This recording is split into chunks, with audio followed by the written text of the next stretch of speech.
Je suis de retour, du coup, même si j'ai dit qu'on allait pas interviewer, on est là, mais du coup c'est Suvana, je suis en licence d'élec mineur info.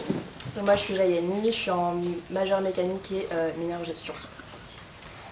Et donc aujourd'hui on a avec nous deux intervenants, deux masters de chimie et un doctorant à l'ENS en chimie toujours, et on va laisser se présenter rapidement. Ok.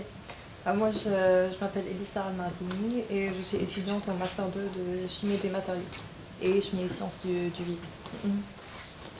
Et moi, je suis Bichente Carré, je suis doctorant en première année en bioélectrochimie, donc à l'École normale supérieure à Paris. Parfait. Donc pour commencer, est-ce que vous pouvez juste résumer les grandes étapes de votre parcours, quel type de licence, même encore plus loin, le début de la L1, votre master et puis la thèse. Ok. Moi, j'ai commencé avec la PACES, comme beaucoup d'étudiants. J'ai fait la première année de médecine à Paris-Descartes, à Paris 5, avant que ça devienne Paris-Cité maintenant. Ça s'est pas super bien passé pour moi et du coup j'ai choisi de me réorienter parce que de toute façon je voulais faire de la pharmacie et c'est pour ça que j'ai choisi une licence de chimie à la Sorbonne. Et du coup, j'ai fait 3 ans de licence de chimie à la Sorbonne avec une majeure de chimie et une mineure de bio.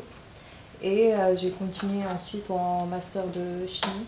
Et maintenant, je redouble mon M2 de chimie aussi. Voilà. Donc moi, après mon bac S, j'étais un peu perdu sur ce que je voulais faire. Je voulais faire de la biologie, mais je ne savais pas trop où aller. Et la L1 de SU, en ayant l'opportunité de faire plein de choses, je me dis que c'est une bonne idée. Et ne sachant encore une fois pas choisir, j'ai choisi donc 2 licences. Je suis parti en biologie et en chimie parce que j'aimais les deux. Et je trouvais ça un peu challengeant, je suis un peu toxique avec moi-même, j'aime bien me challenger beaucoup. Et après, je suis parti en chimie pour faire donc un master en chimie analytique et physique théorique. Que je viens de finir il y a à peine 6 mois et donc là je viens de commencer ma thèse en bio et chimie. Donc j'ai un peu rattrapé ce que j'avais fait en licence, mais en thèse. Est-ce que vous pouvez juste expliquer l'intitulé de vos masters et de vos thèses, parce que juste comment ça fonctionne Expliquer. Mais juste très en quoi ça vaguement, consiste, vraiment très vaguement en quoi ça consiste et vous pouvez voir quoi. Tu veux dire pour plus tard Non, pardon. Juste, c'est quoi, enfin, ça consiste en quoi? Vous faites quoi dans ce master? Ok. En master de chimie à SU, ce qui est bien, c'est qu'on peut choisir entre différents UE. Il y a 5 parcours maintenant. Du coup, un parcours d'ingénierie chimique, un parcours de chimie des matériaux, chimie analytique, chimie moléculaire et chimie et sciences du vivant. Ouais, exact. Voilà. Donc il y a ces 5 parcours, il y a différents UE qui correspondent à chaque parcours. Et ce qu'on peut faire, nous, c'est qu'on peut choisir les UE qu'on veut, et du coup on peut faire un peu notre propre parcours. Donc moi j'ai choisi de faire, au début je voulais faire plus des matériaux polymères. Je voulais me spécialiser en matériaux polymères pour la santé. Et après, quand j'ai redoublé le M2, je me suis rendu compte que c'est pas trop ce que j'avais envie de faire. Et du coup, j'ai choisi, cette année, j'ai choisi plus des UE qui sont plus en chimie inorganique, en matériaux inorganiques. Parce qu'il y a des matériaux polymères et des matériaux inorganiques. Et du coup, je me suis dit de me spécialiser dans l'autre partie. Et voilà pour moi. Du coup, c'est plus des matériaux inorganiques appliqués en biologie. Donc moi pour le master, je suis parti dans le parcours chimie analytique et physique théorique parce que l'électrochimie, on est à la frontière entre la physique et la chimie. Mais comme a dit Elissa, c'était vraiment à la carte, le M2. Donc en fait, on choisit un peu les UE qui nous intéressent et on est mis dans un parcours pour avoir un titre sur notre master.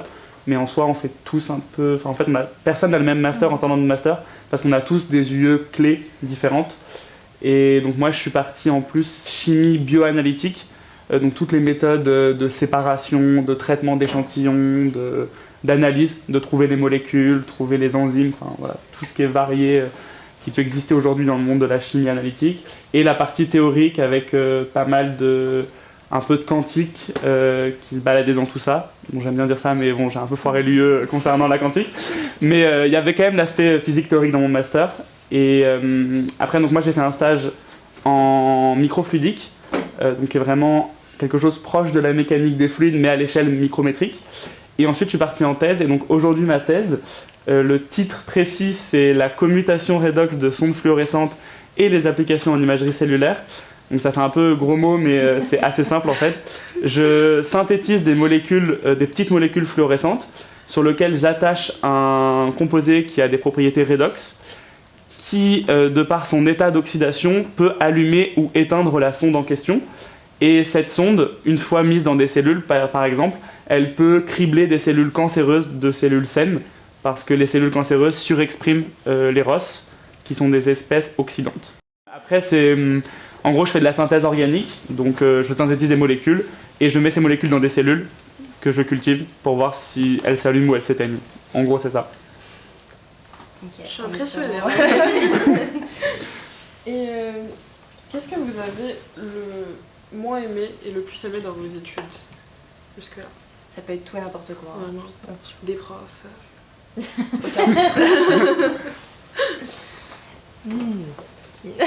Ah, je sais exactement. Ah ouais, Ouais. ah bon. Bah vas-y. Moi, les examens, ça m'a traumatisé tout mon cursus d'être jugé sur des trucs que je trouve pas forcément importants et intéressants. Maintenant que je suis en recherche, je vois que la plupart des choses sur lesquelles on est jugé ne servent pas au quotidien. Et c'est une manière de un peu faire du crible dans les étudiants. Et j'ai beaucoup été traumatisé, surtout en aspect biologie, où il y a beaucoup de QCM, beaucoup de choses qui sont pas forcément, je trouve, relevant pour le métier qu'on fait, donc en fait n'importe quel métier après. Et bon, après, je me suis beaucoup révolté pendant mes études sur ça, mais je pense que c'est vraiment les examens qui m'ont beaucoup traumatisé, sur avoir un semestre entier qu'on doit rendre en 1 heure sur une copie, par exemple, que je trouve ça un peu ridicule. Et sinon, pour le truc positif, en vrai, je pense que c'est... pour SU, c'est être enseigné par des gens qui font réellement la recherche et qui sont à la pointe de leur domaine, être souvent enseigné par des gens qui sont passionnés. Bon, pas tout le temps, il y a des profs où oui, c'est vrai, ils sont un peu chiants, etc. Mais par contre, majoritairement, enfin la grande majorité du temps, on a quand même des profs qui sont passionnés par ce qu'ils font, qui donnent la passion. Moi, là-bas, je voulais pas forcément faire de la recherche et pas forcément aller là-dedans. Et en fin de compte, c'est les profs qui, au fur et à mesure des années, m'ont convaincu de faire ça. Donc, je pense que c'est ça le côté cool de nos études. Bah, moi, je suis d'accord avec toi. Surtout pour les deux côtés en vrai. Surtout pour les examens, c'est vraiment une pression énorme qu'on n'a pas besoin pas besoin de nous mettre la pression autant pour qu'on réussisse. L'idée c'est juste un truc pour nous permettre je sais pas, d'évaluer nos connaissances et de pas juste nous évaluer et après ces notes on va les prendre en compte pour choisir un master, pour choisir une thèse plus tard. Et au final, en vrai, on le sait tous, si on veut travailler surtout en privé, ils vont jamais regarder nos notes, ils vont même pas demander nos notes. Donc vraiment, pour moi, c'est un système qu'il faut changer. Mais bon, on est encore trop loin. Un autre point négatif pour moi, c'était surtout pour la mineure de biologie. Moi, j'aime pas du tout comment c'est enseigné. J'aime pas du tout le fait qu'on doit apprendre des choses par cœur et on nous fait pas, je sais pas, par exemple on peut pas faire des études d'articles ou des trucs comme ça. C'est tout le temps on a des infos et il faut les apprendre par cœur et les cracher pendant les examens et après je pense 1 heure plus tard on s'en rappelle plus. Donc c'est pas du tout utile. Et en vrai, plus tard, on sait tous que s'il y a un truc qu'on connaît pas, on peut juste chercher sur internet et voilà. Le truc positif, moi j'aimais bien la fac.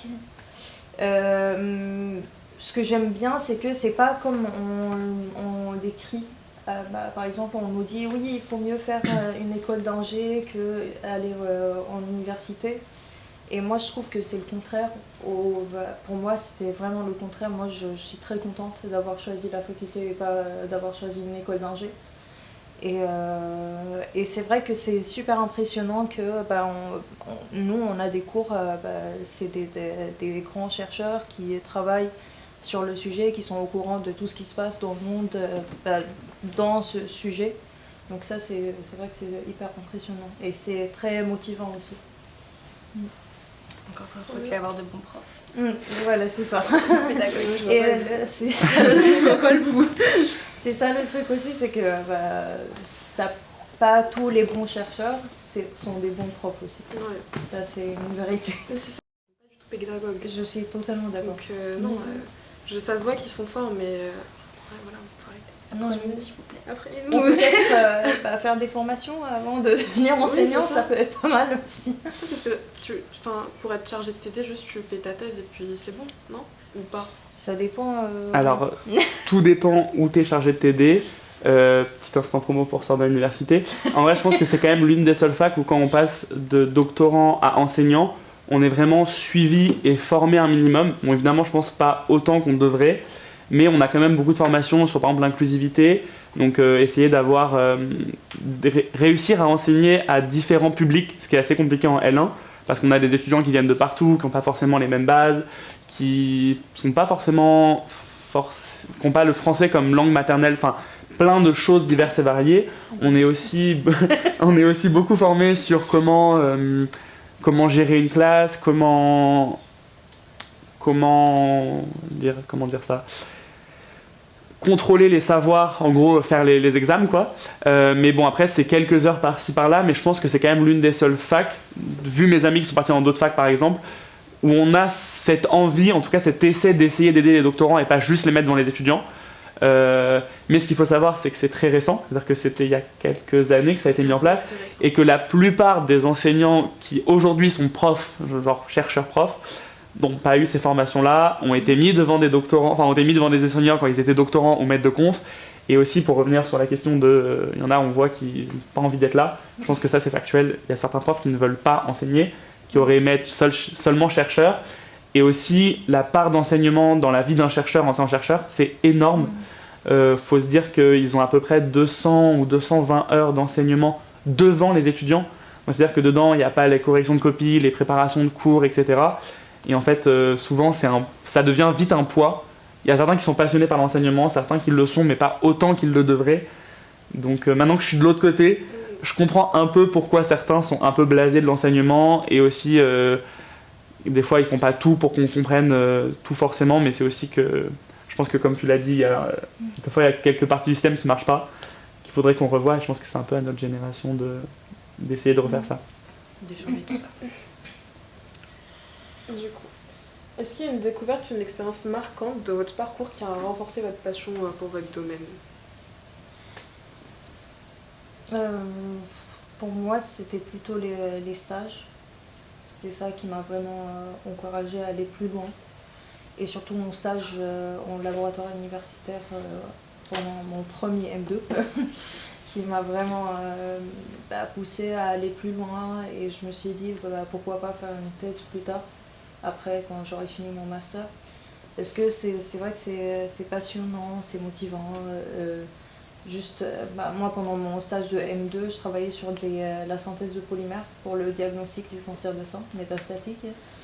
Et du coup, c'est vrai qu'on on était tout au début du projet, mais quand même c'est impressionnant et ça me donnait envie de venir le matin au labo, de faire les choses, d'avancer. On a l'impression de faire un peu de bien dans ce monde où il y a beaucoup de choses qui vont pas bien en ce moment. Ouais, du coup, ça, c'était hyper motivant et ça a changé énormément mon idée de la fac aussi, parce que je l'ai trop liée aux études, aux examens, où je dois être déprimée tout le temps parce que j'ai 5000 trucs à faire en même temps. Donc là, j'avais un plaisir pour venir pour bosser, pour faire mon stage. Moi, je pense que c'était un peu plus tôt, c'est pas une expérience en elle-même, mais c'est une prof Je vais citer son nom, Marie Jardas, parce que là c'est positif. C'est une prof que j'ai eue donc, au second semestre de ma L1, quand on a eu juste avant le confinement, donc qui n'était pas une période simple, on était en Zoom, etc. On l'a vu que quelques fois en présentiel. Et en fait, tous ces cours étaient toujours imagés de cas concrets de la vie quotidienne. Par exemple, elle nous expliquait des lois hyper compliquées en nous disant juste pourquoi on met du sel sur la route quand ça gèle, pourquoi on met du sel dans les pâtes, les chaufferettes, enfin je sais pas comment ça s'appelle, mais les petits trucs qu'on claque pour que ça fasse du chaud au ski par exemple. En fait, tous ces exemples de cours venaient de la vie quotidienne. Et en fait, je trouvais ça impressionnant de comprendre réellement tout ce qui se passe au quotidien autour de nous. Et c'était la seule fois où je sentais que poser des questions et essayer d'aller plus loin, c'était pas mal vu ou passer pour le nerd du groupe ou des choses comme ça. C'était juste, c'est bien de poser des questions et c'est bien d'aller plus loin. Et moi, j'aime bien comprendre le monde dans lequel je suis. Et je trouve que c'est là que j'ai compris que c'était un peu ma place de, comme disait Lissard, de servir à quelque chose d'un peu plus grand que soi. Et aussi dans le monde qui devient de plus en plus fou, est-ce que j'ai envie de travailler pour une gigaboîte qui fait des choses pas clean dans plein de pays? L'université, il y a plein de défauts, mais je pense que quand même on est assez clean au niveau éthique, plein de choses qui vont avec, quoi. Est-ce que vous auriez par hasard une anecdote drôle à raconter? Ça peut être une découverte il n'y a pas longtemps, dans tes recherches par exemple, ou Une anecdote avec tes amis, ou Ouais. juste, peu importe, juste drôle. Si. J'espère que tous les L1 ne verront pas cette vidéo. J'enseigne chimie des solutions en L1, donc je leur rabâche toute la journée les formules de pH, etc. Et en fait, moi, dans ma thèse, je n'ai pas réussi à faire un truc lié au pH, et j'ai cramé la plupart de mes échantillons toute une journée en étant sur la mauvaise échelle de pH. Donc, comme quoi, c'est pas parce qu'on fait de la recherche et qu'on est en doctorat qu'on se trompe pas sur des problèmes de L1. Donc voilà, ça m'a tenu bien, je pense, une semaine de comprendre les problèmes de concentration, de solution, de pH, etc. Donc voilà, je me suis senti un peu ridicule. C'était la semaine dernière. Non, il y a 2 semaines. Voilà. Une anecdote. Il y a eu une histoire un peu drôle la semaine dernière, c'est pas passé avec moi, mais on me l'a raconté. Il y avait une doctorante dans le labo qui, pareil, elle enseignait à des étudiants de licence, je sais plus c'était quel niveau. Et du coup, l'étudiante, en fait, il synthétisait des nanoparticules d'or. Et du coup, la doctorante, elle leur disait que essayez vraiment de faire attention parce que les nanoparticules, c'est trop petit, ça peut pénétrer la peau et c'est hyper dangereux et tout. Et du coup, il y a un des étudiants qui vient la voir et il est en mode tremblant parce qu'il a eu une goutte qui est tombée sur sa main. Et du coup, elle dit, du coup, c'est dangereux. Et du coup, elle s'en est pas rendu compte pourquoi elle pose la question. Et elle a commencé à lui dire, oui, c'est hyper dangereux, il faut pas le faire et tout. Et le mec, il allait tomber dans le... Et après lui, non, t'inquiète pas, non. Je suis une drama queen comme ça, je commence à pleurer moi. goutte de sueur qui tombe. Appelez les médecins, appelez en urgence. Mais du coup... Enfin, mais est-ce qu'il va bien au final? Non, il va bien, ça va. Ok, tant mieux. Si vous voyez comment nous on manipule des fois. Vous voulez pas être Non, on dans fait un laboratoire. attention, mais bon. Faites attention au TP, hein. Voilà, Oui. c'est ça. Blouse et lunettes tout le temps. Voilà. Dans le labo, pas trop lunettes. Donc maintenant, on va passer au quiz scientifique. Enfin, scientifique. Oula. Là. Et là, on fait une petite pause, c'est ça, non? Le temps que vous soyez prêts pour le quiz. Ouais. Du coup... Non, mais de toute façon... Capte. Ah oui, Et après, ça reprend et... Ok, oui. Ah, ok. 3, Vous voulez faire avec nous? Ouais, allez. 3, 2, 1. Je m'appelle Rafati et je suis en Dante 1 de informatique. J'ai réfléchi. Je vais présenter le quiz qui va se jouer entre l'équipe Redox. Bon, c'est l'équipe Redox contre l'équipe Or. Qui va gagner? On va le voir tout de suite. On commence tout de suite. Première question. Comment appelle-t-on un composé chimique capable d'accélérer une réaction? Catalyseur. Je n'ai pas encore donné les... Mais s'il y avait... Ok, est-ce qu'il y a bonne réponse?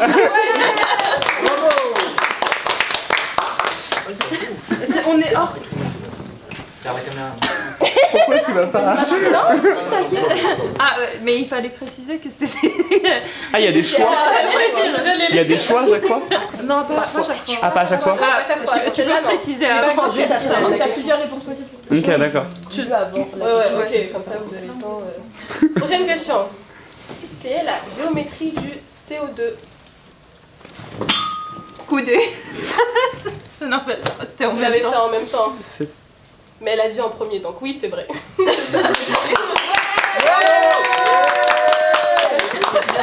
On est d'accord. Oui. T'as un petit délai. J'allais pas du tout dire coudé, moi, mais. J'allais dire plane. Non. C'est l'eau qui est coudée. Le CO2, c'est plan. C'était Ah quoi, ouais? On a foutu pour rien. Non, c'est plan, c'est C'est il a plan. raison. Il a raison. Non, non, il a Qui a fait les raison. questions?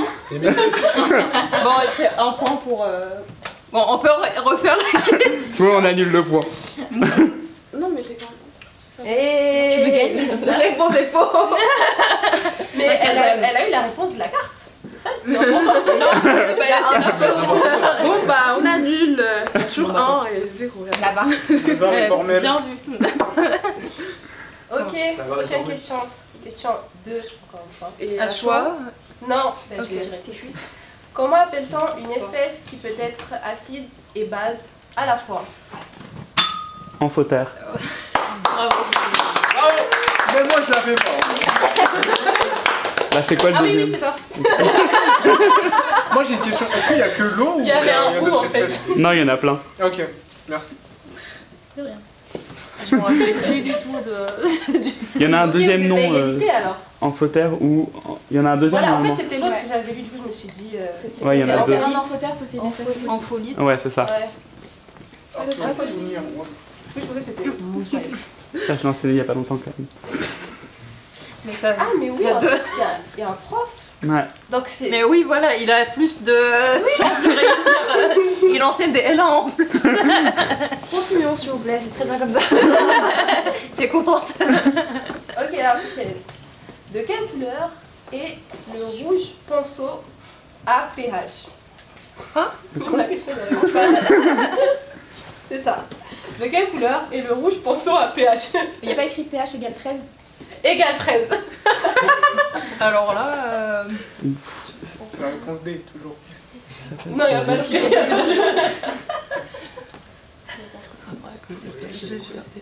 Ça change sur le. J'essaie de copier. J'aurais dit bleu. Oh. Ah merde. Ah, vous savez, genre. Pas bleu. Ouais, c'est Pas bleu, c'est pas bleu. le rouge ponceau à pH 13. Pas qu'à on peut- pH Il y a, en basique fait, qui il y a change une de suite de couleur. réponses, mais je sais pas. On Comme dirait t'es en fini, tu devrais venir voir. Parce que moi, je sais pas si je la prends comme ça, la réponse, ou il faut prendre le reste aussi. Non, le reste c'est une info en plus. Ok, donc oui, c'est bon, c'est ça. C'est rouge. Ah, Ok. ok. C'est bon, ça.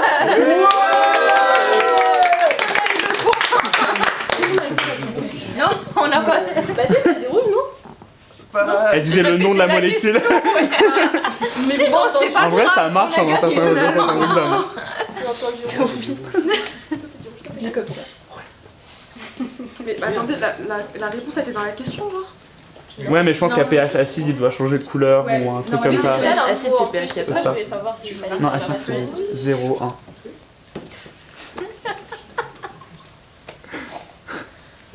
Ok, prochaine question. Une base forte réagit mieux avec un acide fort ou un acide faible? On a pas buzzé. Non, vas-y, c'est pour, Non, toi c'est non, c'est pour toi que j'ai buzzé. Hein. Parce que j'ai vu qu'il a avancé sa main. Un acide fort, il réagit mieux avec une base faible. C'est ça.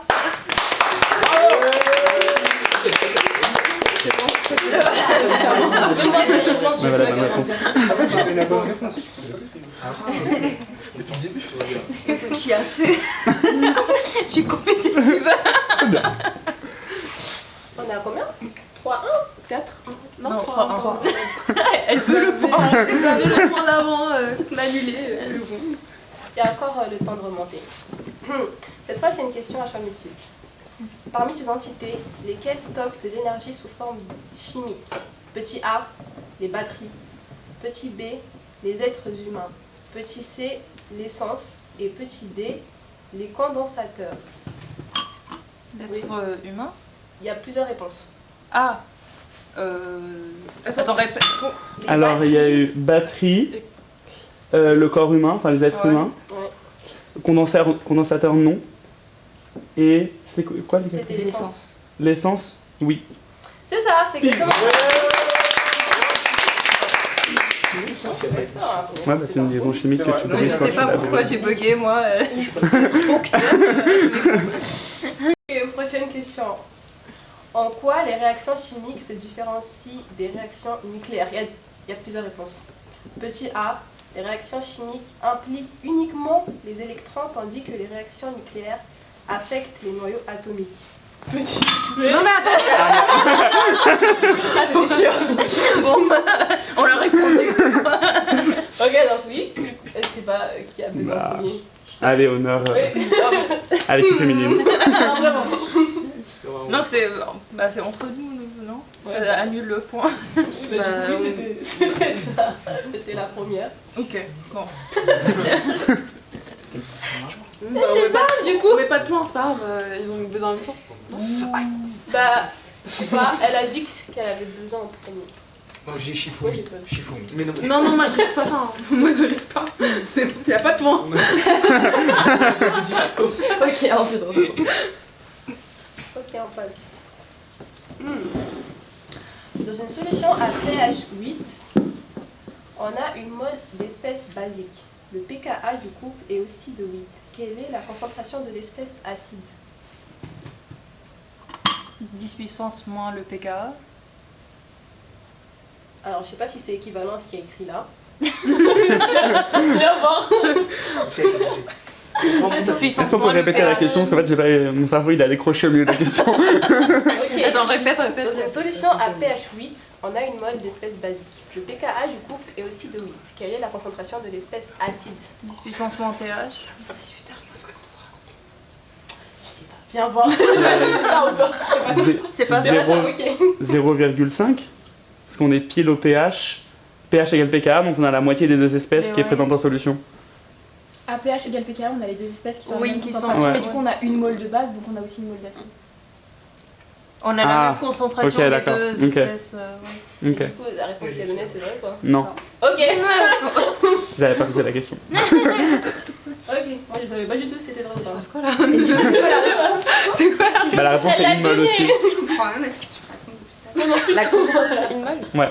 C'est quoi le pKa déjà? La réponse, du coup, c'était une mole par litre.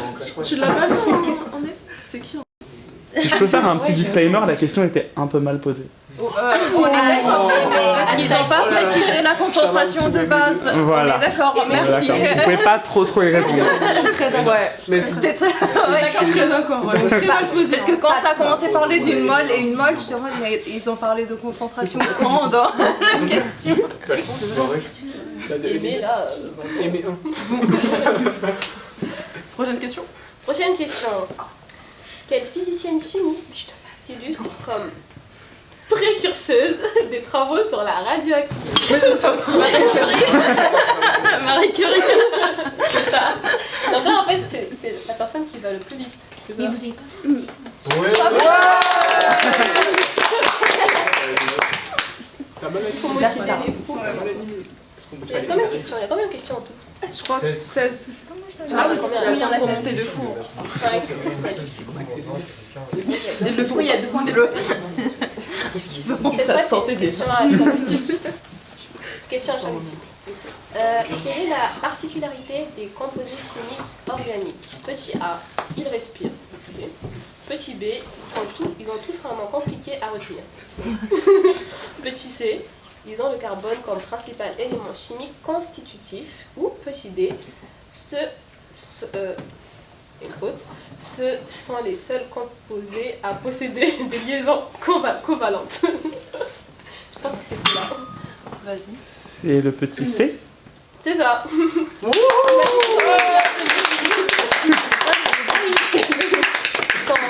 Carbone comme principal élément Pardon, chimique. ça va être battu. Je me suis trompé 10 mots. Donc ça veut dire qu'ils sont faciles à retenir, c'est ça? Non. Non, pas tout son temps. enlever. Je fais mes écouteurs. Ok, prochaine question. Ah, ça commence quand même à se resserrer. Faut rester là. À quelle époque est établie la modélisation quantique de l'atome par Edwin Schrödinger? Je m'éloigne. Waouh. Un siècle. Elle a levé Un la siècle. Ah, un siècle. Ouais. Et il n'y a pas de question à choix multiple. Là. Si, mais Ah. j'avais pas prévu. Ok. Ah ouais, vas-y, je dis peut-être vous savez. Bon. Petit A, Une 20e échelle, quoi. siècle. Petit B, 21e siècle. Petit C, 19e siècle. Ou petit D, 20e siècle. Vraiment, parce que j'ai vu sa main. Donc écoutez. On va ça. 20e. Vas-y, Réfléchis trop longtemps. Ok, 20e. 20e, je suis bon. 20e. Dernier choix. Ok, bonne réponse. Moi, c'est 1905. Non. Quand elle a dit 18e, c'est le siècle d'avant, c'était Bohr. Là, c'est Mendeleïev, c'était déjà le tableau qui était établi. quand elle a dit Mendeleïev. Et avant-dernière question. Quel est le symbole chimique de l'azote? Bah. Quand même, moi je le sais. N. C'est ça. Cédric, Il y a une suite à la question. Ah. Mais après, je me suis dit, bon, quelle est l'origine de ce symbole? Ouais, bah, c'est toi qui avais la réponse. Ça vient du nitrogen, qui est la traduction anglaise. Waouh, oui.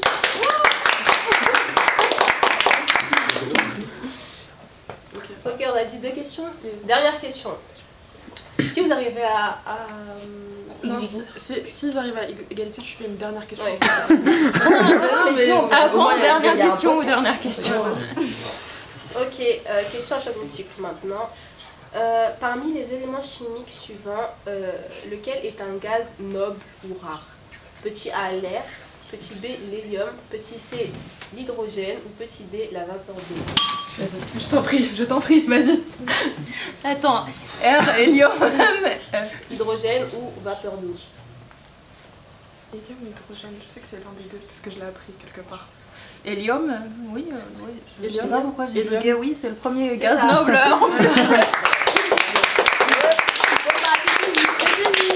Je déclare Ramenez les qu'ils ont cartes. gagné. Qui part a gagné. Ramenez les cadeaux. Ramène, ouais. Si je peux me permettre, vous êtes corda. C'est vrai. Il y a une DA qui est respectée. Bien sûr. C'est avec les bleus aussi. La DA. Les cheveux bouclés. Non, je vais le Continue.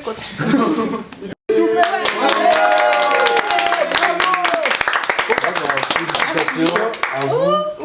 Donc ça c'est un petit cadeau pour les intervenants. Et le mini Oscar du coup pour l'équipe.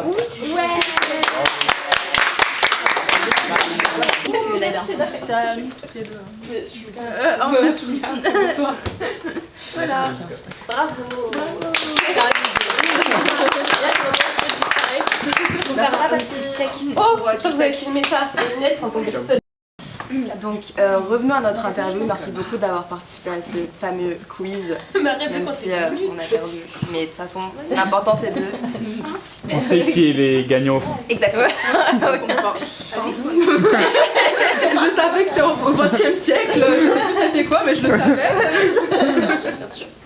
Enfin bref, en dehors de cela, en dehors des études, qu'est-ce que vous faites du coup? Est-ce que vous avez des passions? Est-ce que vous avez d'autres jobs peut-être? Ou qu'est-ce que vous faites au sein de la fac? Je commence. Moi, je fais un job étudiant. Je travaille avec une entreprise, une start-up, qui offre des plateformes de vente de billets pour des événements, pour des organisateurs d'événements aussi. Du coup, en fait, ce que je fais dans cette entreprise, c'est que je fais des petites missions. Moi, je crée des sites web, je crée des événements, je crée des sites web, je fais pas du codage. L'info aussi encore. Non. Toujours. Non. Mais du coup, oui, je fais ça comme job étudiant. Maintenant, je fais un stage aussi au laboratoire, au LRS, laboratoire de réactivité de surface à ESSU, où je travaille sur des nanoétoiles d'or pour la photocatalyse plasmonique. Et d'autres choses que j'aime bien faire, à part les études, c'est de danser. Je danse, je fais de la salsa cubaine. bien. Cette année, je prends pas de cours. Mais du coup, je vais en soirée. Ça peut être sur les quais quand il fait beau ou des soirées organisées à Paris. Donc, voilà pour moi. Trop bien. Moi, pendant mes études, j'ai travaillé donc au sein de la faculté en tant qu'étudiant pilote. J'ai travaillé 4 ans dans l'équipe, je suis devenu responsable de l'équipe. Et en même temps, j'ai travaillé donc au relais santé étudiant handicap, je sais plus comment il s'appelle aujourd'hui, le SHSE. SHSE, mais ça s'appelle le SSE maintenant, je crois. Service santé étudiant. Santé étudiant, voilà. Donc je travaillais 2 années avec eux et j'ai aussi travaillé donc, dans les locaux où on est actuellement, le VE. Toutes mes études, j'ai travaillé durant les étés dans des petits emplois étudiants. Et moi maintenant, donc, je suis en thèse et la thèse, c'est rémunéré en France.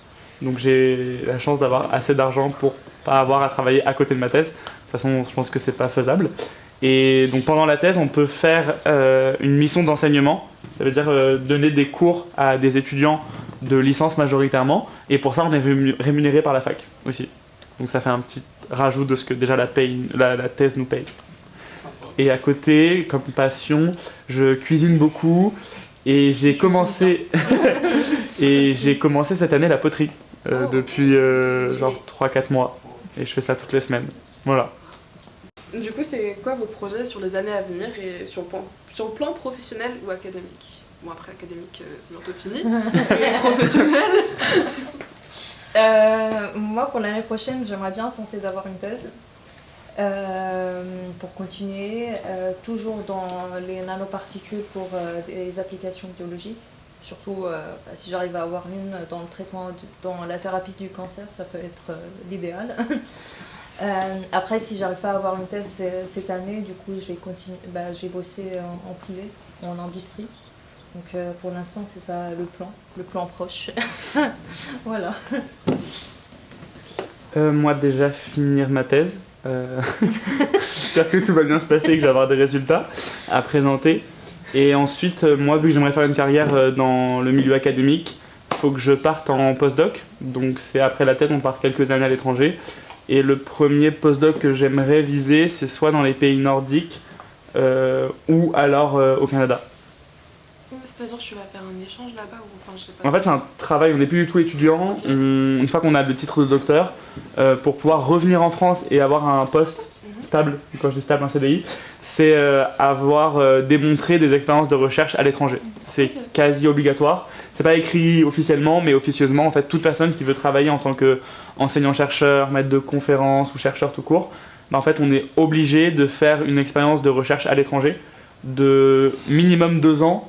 Et après maximum, enfin il n'y a pas vraiment de maximum, mais souvent c'est des courts contrats de CDD de 1 ou 2 ans dans différents laboratoires autour du monde, où on veut. Et tu voulais aller où déjà? Les pays nordiques, donc Norvège, enfin un peu tous les pays nordiques, j'ai pas vraiment de destination privilégiée. Et sinon Canada, parce que bon, je pense que tout le monde le sait, c'est où il y a l'argent. Et la recherche aujourd'hui en France n'a pas non plus énormément d'argent et j'ai envie de faire une expérience de recherche où pas forcément je suis plus payé, mais au moins le labo où je suis a les moyens d'avoir toutes les machines qu'il faut. Enfin voilà quoi, l'argent, ça crame l'argent quoi là-bas. C'est quand même plus agréable de faire de la recherche dans un contexte où il n'y a pas vraiment de limite au niveau de l'argent quoi. Très logique. Surtout en France. Du coup, moi après la thèse, je pense pas que je continuerai en académique, justement. C'est une des raisons, pas que pour cette raison. Mais c'est vrai qu'on n'est pas super bien payé en public, malheureusement. Alors que les chercheurs ils font un travail énorme. Et on est beaucoup plus valorisé dans les autres pays qu'en France. Donc ça, je trouve que c'est dommage aussi. Donc pour moi, l'idée, c'est de faire une thèse et après continuer en industrie. Oui. Est-ce que vos objectifs ou idées de métier ont changé depuis le début de vos études, que ce soit lycée, licence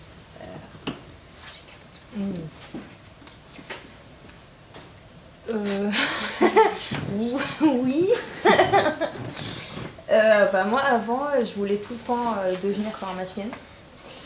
Quand je suis arrivée en France, parce que je ne suis pas française, je suis arrivée en France il y a 9 ans, du coup tout le monde me disait vas-y fais de la médecine parce que ça va être, on est bien payé quand on est médecin. Après la vie des étudiants en médecine c'est pas ouf, mais bon. Et du coup je me suis dit je vais passer la PACES pour faire soit pharmacie ou médecine en fonction de ce que j'aurai. Au final j'ai eu aucune des deux. Et du coup j'ai choisi de me réorienter, de choisir la chimie. Et dès que j'ai commencé la chimie, je savais que je voulais faire de la chimie pour des applications en biologie ou même pour aller en industrie pharmaceutique plus tard. Sauf que je suis nulle en en chimie organique. Donc le plan il a un peu changé aussi. Donc j'ai choisi de me spécialiser en chimie des matériaux pour des applications en biologie. Voilà pour moi. Alors moi, pendant longtemps, je voulais être pâtissier. Pendant très longtemps. Je vous ai dit, il cuisine bien. Sauf que le système d'éducation français fait que quand on est bon élève, on nous envoie pas en CAP, ce que je trouve ridicule. Mais bon, je me suis quand même mis dans le moule et je suis parti à la fac. À la base, je voulais faire médecine, sauf que moi j'ai quitté le bateau avant qu'il coule. J'avais pas tenté médecine, ça m'a fait trop peur et je trouvais que c'était...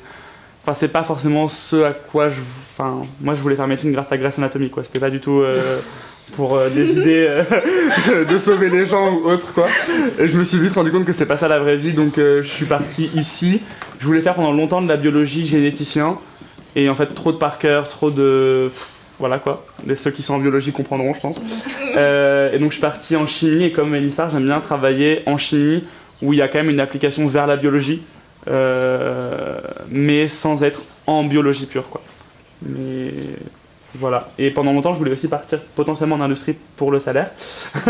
Et en fait, depuis maintenant quelques années, enfin pendant longtemps, pendant ma licence et maintenant depuis le master, je me rends compte que c'est quand même l'un des seuls métiers où, même si on n'est pas beaucoup payé, je vais essayer de prêcher pour ce que je veux devenir, on a quand même la liberté de faire ce qu'on veut au quotidien, ce qui est quand même fou. Je peux venir entre guillemets à l'heure que je veux, j'ai peu de contraintes dans mon travail, je suis quand même payé à faire des choses qui m'intéressent et que j'aime, qui me passionnent, et je pense qu'il n'y a pas beaucoup de monde maintenant qui peut en dire autant, de dire que son métier le passionne et est payé pour, quoi. Même si on n'est pas payé énormément, on a quand même cette chance-là et je trouve que ça n'a pas de prix, quoi. Vous avez un conseil pour les gens qui veulent faire la même chose que vous, le même master que vous, et juste pour les gens en général, pour les études?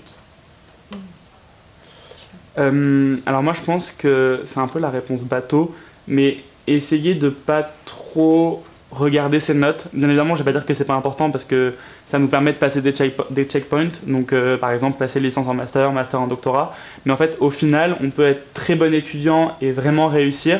Par exemple, il y a des UE où j'étais très bon et au final je me rends compte que réellement en fait je suis très nul parce que en fait j'ai été très bon à apprendre cette matière, mais la comprendre c'est autre chose. Ne pas se fier qu'aux notes, plus se concentrer sur ce qu'on comprend et ce qui est réellement utile dans la matière. Et au final, les notes suivront, bien évidemment, enfin je pense en tout cas, la plupart du temps, à part en chimie organique, c'est souvent un monde à part. Et je pense, ça fait bizarre pour quelqu'un qui ne s'est pas, entre guillemets, trompé, qui n'a pas changé de cursus, mais j'ai plein d'exemples autour de moi de personnes qui ont pu changer de cursus et qui ont osé recommencer. Je pense que c'est le mieux, parce que ce que je disais tout le temps quand j'étais étudiant pilote et que je donnais des conseils aux étudiants, c'est la seule question que vous devez vous poser le matin, c'est est-ce que j'ai envie d'aller faire ce que je vais faire?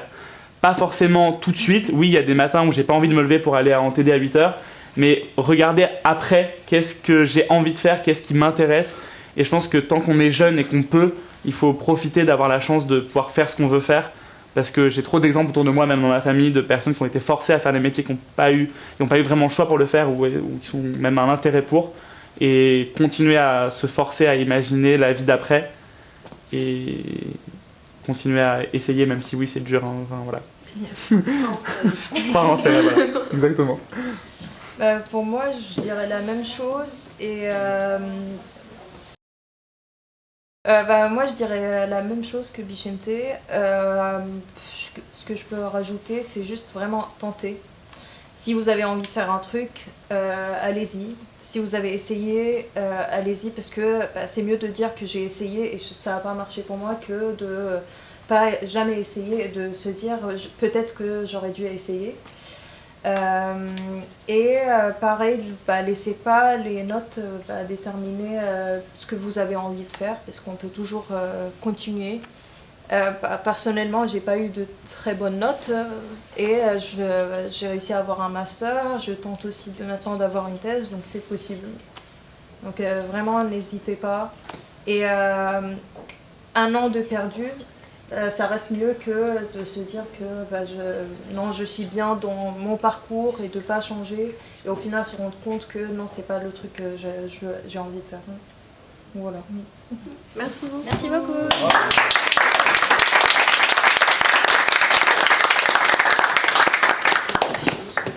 On se retrouve un jour. La prochaine fois.